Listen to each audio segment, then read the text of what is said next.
maupun dunia harus kita bersihkan dari hati kita. Kenapa? Karena itu yang akan menjadi sumber kesalahan-kesalahan yang lakukan. Sumbernya dari situ. Coba diperhatikan, dirunut-runut lah kira-kira kesalahan yang kita lakukan. Misal sampai pagi hari ini dari bangun tidur, kesalahan apa yang sudah dilakukan? Dijawab sendiri dalam hati lagi. Kalau itu aib gitu ya, jawab sendiri. Kemudian ditelusuri, kok sampai muncul kesalahannya seperti itu, gara-garanya apa? Gara-garanya apa? Nanti ujung-ujungnya akan mengarah kepada hubud dunia. Hubud dunia itu tidak harus banyak uang. Jadi hubud dunia itu adalah mencintai sesuatu yang terkait dengan kesenangan dunia. Pengennya itu kan santai, pengennya itu menikmati, itu melakukan segala sesuatu ya kalau memang seneng, kalau nggak seneng ya nggak mau. Nah, itu kan dunia. Jadi pengen begitu di dunianya berarti cinta dunia. Cinta dunia wujudnya tidak harus punya uang banyak, punya kendaraan mewah, rumah mewah, dan seterusnya, jabatan karir dan seterusnya. Banyak hal. Pokoknya terkait dengan kesenangan dunia itu hubud dunia. Banyak, ideanya banyak. Seneng kalau dihormati orang, dipuji orang, dimuliakan orang. Menikmati itu akan menjadikan kita hubud, itu juga hubud dunia. Ketika kita bangun sholat, bangun sholat, kemudian sholat, sholat yang kita lakukan, saya kira itu sholat yang benar-benar sebagai bentuk ketaatan kita kepada Allah, atau sholat yang hubud dunia. Pernah jenengan perhatikan? Coba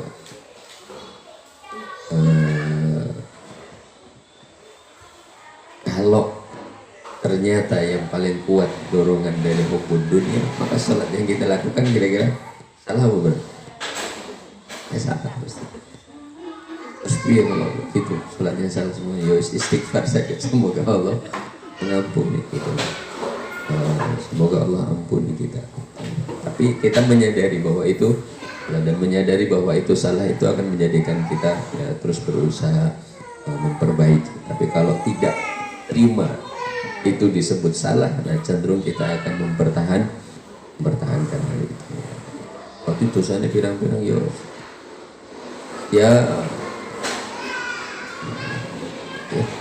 ampunan Allah lebih luas. Firahnya Allah lebih luas ya. Ya alhamdulillah Tuhanku adalah zat yang maha pengampun. Jadi dosanya pirang-pirang gitu nih. Masih optimis Allah akan memberi ampunan. Ya.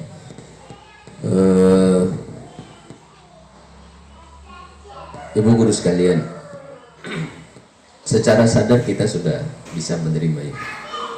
Secara sadar kita sudah bisa menerima bahwa cinta dunia adalah sebuah kesalahan, kekeliruan, sebuah penyakit yang Nabi gambarkan yang harus kita hilangkan dari hati kita. Ini secara sadar ya, secara sadar hal ini bahkan mungkin sudah kita pahami jauh-jauh hari. Karena pembahasan tentang hubud dunia, saya yakin bukanlah hal yang pertama yang ibu guru dengarkan. Sudah lama dengar itu. Tapi mari kita bawa sampai alam bawah sadar kita. Secara sadar kita akan katakan ini cinta dunia, kita tinggalkan. Tapi coba perhatikan bagaimana bawah sadar kita sampai hari ini. Karena yang dominan mempengaruhi apa yang kita lakukan dalam keseharian kita adalah alam bawah sadar kita.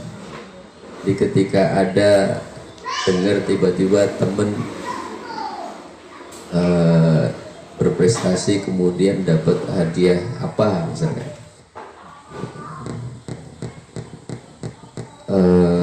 tiba-tiba muncul iri, suka gitu, kok bisa, padahal kan saya lebih pintar, padahal saya kan itu coba dulu itu berarti bawah sadar kita apa yang menjadikan saya kok tidak suka dengar berita ini. Coba ditelusuri itu. Ya, karena saya pengennya yang dapat itu saya. Nah, yang didapatkan itu apa? Prestasi, apa, pujian, ya kan? Ya, itu dunia atau akhirat ini?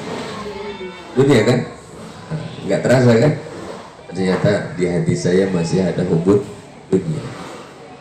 Langsung ada rasa tidak suka, ada iri ketika dengar orang lebih dihargai dari kita.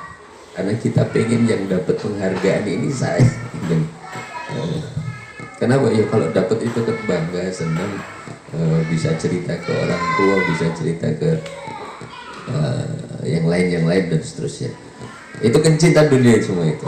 Artinya munculnya rasa iri, rasa dengki itu karena kita masih ada rasa terhadap dunia. Nah itu kita bawa ke bawah sadar kita, sehingga begitu lihat orang yang senang, gak ada lagi itu rasa tidak suka. Kenapa? Ya kita paham itu dunia gitu. Itu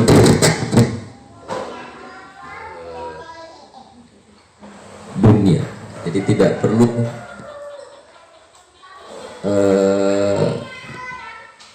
terbawa dalam pikiran kita hubbud dunia, cinta dunia. Bagaimana melakukannya ya Bapak Ibu guru sekalian? Ya kita perbanyak untuk berpikir, merenung, menghayati tentang hal-hal itu.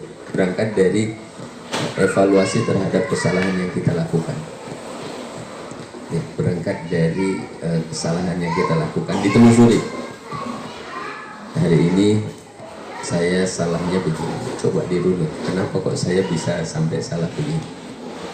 Nanti akan muncul nih, karena begini, ujung-ujungnya cinta dunia. Lalu diistighfari, mohon ampun kepada Allah. Semakin sering kita mengevaluasi, kita akan semakin paham peta-peta kesalahan yang kita lakukan dan bentuk-bentuk hubbud dunia yang masih ada dalam hati kita. Mungkin terkait dengan harta, mungkin terkait dengan jabatan, mungkin terkait dengan pujian, mungkin terkait dengan segala macam yang muncul dalam dorongan hawa nafsu.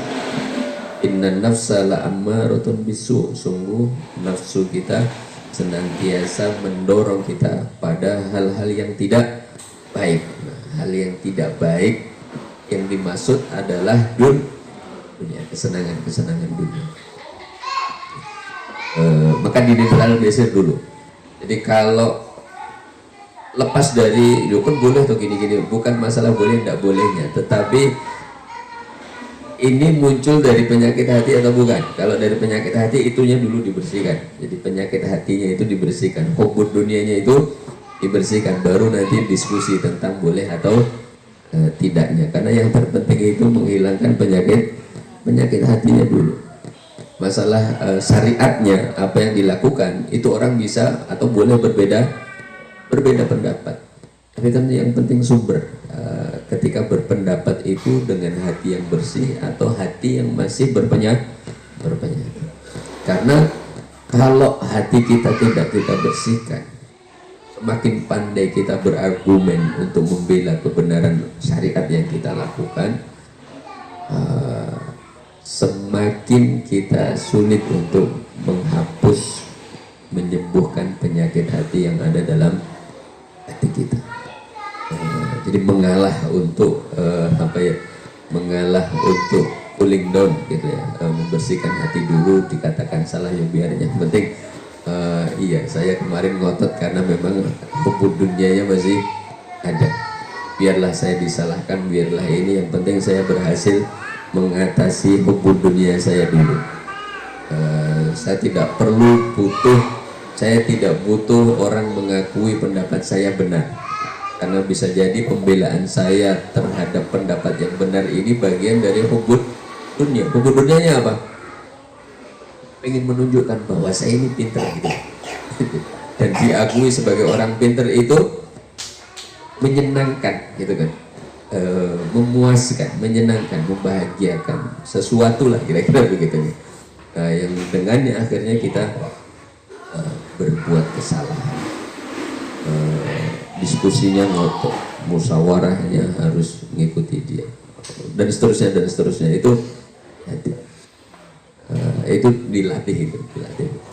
Semakin kita peka, semakin kita sadar, insya Allah hati kita akan bersih.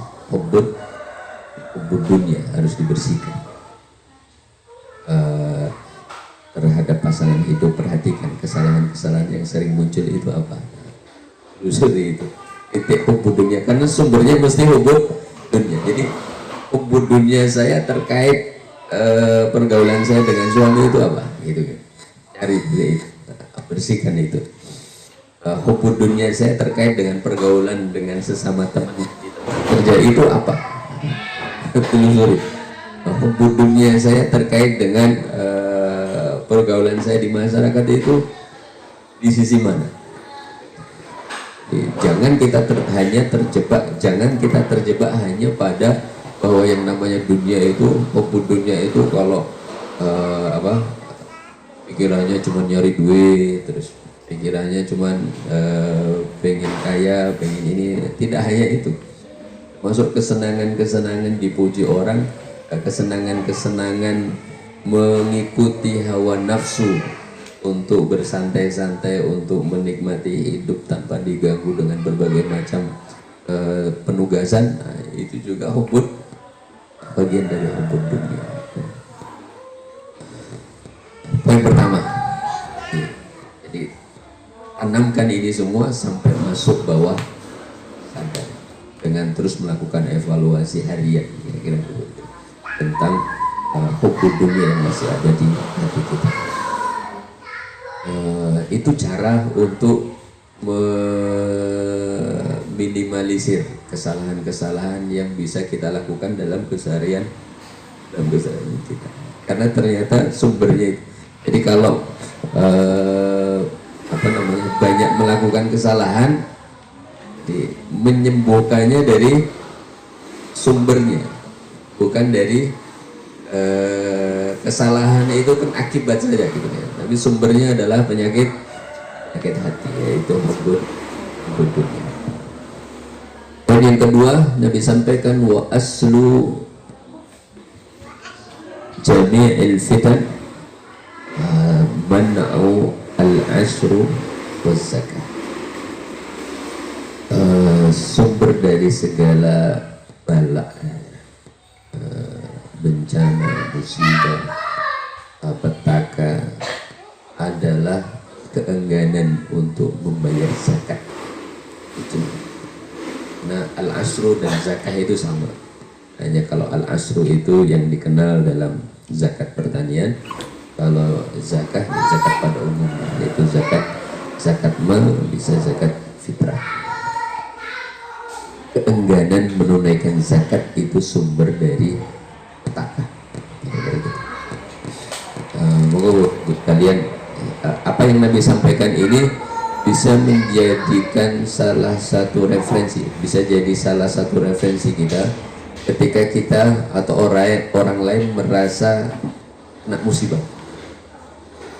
Jadi yang sering nanya salah saya apa, kira-kira gitu. Kok begini gitu ya. Coba perhatikan bagaimana perhatian kita terhadap zakat ini. Mungkin kita tidak mengingkari, kita menerima, cuman mungkin karena selama ini merasa tergolong orang-orang yang tidak muzaki gitu ya, hartanya tidak pernah sampai nisab, merasa gitu ya, amal gitu ya, tidak pernah sampai nisab, jadi tidak pernah perhatian, tidak pernah ngitung kira-kira harta saya itu sampai nisab atau belum. Nah, ini yang kita mesti hati-hati. jangan-jangan itu timbul dari pengabaian kita, ketaatan kita terhadap menunaikan zakat. Sampai atau tidak sampai, ya coba dihitung gitu. Jangan-jangan kita takut ngitung, takutnya sampai gitu. Selama ini tidak sampai, terus tidak mau ngitung, takutnya sampai terus, kayak biasanya saja lah, termasuk orang yang nggak sampai. Allah ingatkan lewat, bisa jadi musibah yang Allah timpakan kepada kita. Artinya tidak ada musibah, tidak ada petaka yang Allah timpakan kepada seseorang kalau tidak ada seperti ini. Tapi kalau itu semua sudah ditunaikan dengan baik dan seterusnya, kok masih ada itu, ya ada kena itu, maka itu bukan fitan, gitu. Okay. Itu bukan apa namanya, hukuman, bukan hukuman, tetapi ujian. Kalau ujian itu berarti akan dinaikkan angkatnya, tapi kalau fitan itu karena diingatkan, kira-kira begitu ya.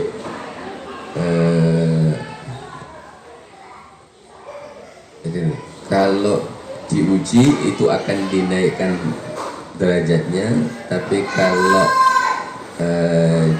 diazab itu karena dicewek, diingatkan, ingatkan sampai verse 14, kira-kira ditarik itu dicewek.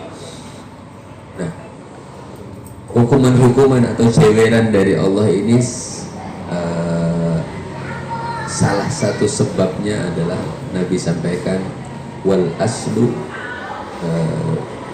jami'a al-fitan man'u al-ashru wa zakat, keengganan menunaikan zakat. Maka spirit untuk mentaati Allah dalam menunaikan zakat, ibu guru sekalian, meskipun kita termasuk orang-orang gitu yang tidak masuk kategori muzaki, harus terus kita hidupkan. Semangat menunaikan zakat itu kita hidupkan dengan apa? Ya dengan mengeluarkan sebagian harta yang kita miliki lewat infak dan sedekah untuk menjaga semangat zakat itu agar terus hidup gitu dalam hati kita. Semangat menunaikan zakat dijaga dengan berinfak dan bersedekah.